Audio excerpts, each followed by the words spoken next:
Bonjour à tous, ravi de vous retrouver sur canalturf.com pour évoquer le programme de ce mercredi 25 janvier, direction Cagnes-sur-Mer pour un quintet plus réservé aux trotteurs. Le prix, 1 de mai. L'épreuve n'a pas fait plein de partants, peu importe, elle a toutefois réuni des éléments de qualité, des trotteurs de premier plan. Je pense notamment au plus riche, le 14, Baby Lou Max. C'est un cheval qui aimerait vraiment tout pour lui dans cette course, je le pense capable de s'imposer. Le cheval n'a jamais terminé plus loin que 3e lors de ses 11 derniers parcours sur le tracé qui nous intéresse. Mieux encore, eh bien, il a enregistré 9 succès. Sachez également qu'il a pris une excellente, voire même séduisante deuxième place dans le prix de la Côte d'Azur. Ce jour-là, il a été retardé par une faute au départ, ce qui ne l'a pas empêché de tracer un excellent parcours pour se classer deuxième.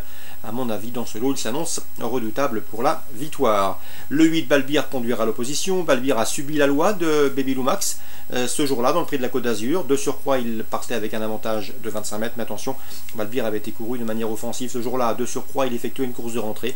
Cette fois-ci, le cheval aura une course dans les jambes et à mon avis, il peut parfaitement terminer également sur le podium et pourquoi pas lutter avec son contemporain Baby Lou Max. On retiendra également le numéro 10, Tamiso qui se présente en pleine forme. On atteste son récent succès à Vincennes. Le cheval est efficace pieds nus. Il n'a jamais terminé plus loin que 3e lors de ses 7 derniers parcours déférés des 4 pieds. J'ai également retenu la famille Hench avec le 7 Buffalo de Belay et le 13 Urac qui valent mieux que ne l'indique leur dernier classement brut. D'ailleurs, le dernier cité sera déféré des 4 pieds pour ce bel engagement. Il ne l'a plus été depuis cet été. Le numéro 12 Varus de Bocage a maintenant 2 courses dans les jambes, 2 courses ferrées. Cette fois-ci, il sera pieds nus. Il faut y voir un signe de confiance. Attention à lui, l'engagement est bon. Il possède le meilleur chrono du peloton sur ce parcours. On garde. Le 6, c'est Canary Match, le cadet de cette course. Le cheval a couru au niveau groupe 2 et pourtant il ne compte qu'une seule victoire en 35 courses courues. Même s'il découvre l'anneau cagnois, je le pense capable de tirer son épingle du jeu. Le numéro 1, c'est Blue Madeira Pré. Blue Madeira Pré n'est pas un modèle de sagesse, elle a été disqualifiée à 10 reprises lors de ses 12 derniers parcours. Cela dit, elle a prouvé qu'il fallait compter avec elle à ce niveau. Dès lors, il ne faudrait pas être étonné de la voir s'immiscer dans le quintet gagnant. Canon partant, citera le numéro 11, va très bien, cheval de qualité, mais dont la forme demeure sujette à caution. 14, 8, 10, 7, 13, 12, 6 et As. Je répète, 14, 8, 10, 7, 13, 12, 6 et As, ma sélection pour ce quintet prime de mai 25 janvier à Cagnes-sur-Mer. Suivi du programme, dans la 5e, je vous conseille le 514 Vieux-Lille. Vieux-Lille qui sera ici déféré des 4 pieds. Lors de ses 2 dernières sorties déférées des 4 pieds, eh bien il a gagné.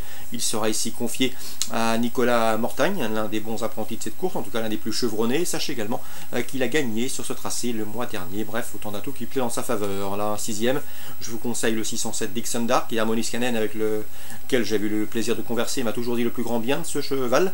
C'est un cheval qui compte déjà 5 courses, 2 victoires, 2 places de 2e, une place de 4e, preuve de sa qualité.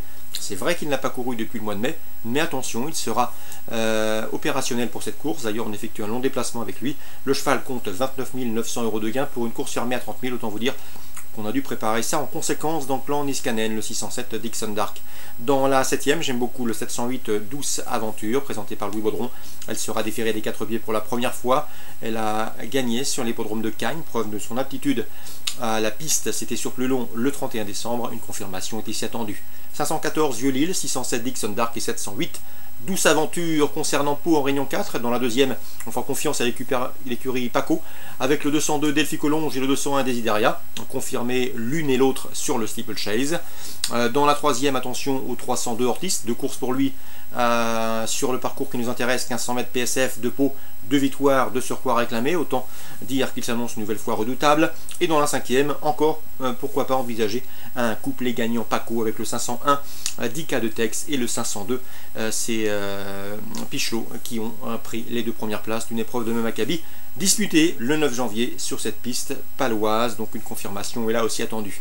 Donc en résumé pour Pau, Réunion 4, dans la 2e, écurie Paco avec le 1 et le 2, même que Pau dans la 5e avec le 1 et le 2, et dans la 3e, on fera confiance au 302 Ortiz pour une confirmation. Voilà pour les infos de ce 25 janvier. Bonjour à tous, rendez-vous demain pour une nouvelle émission.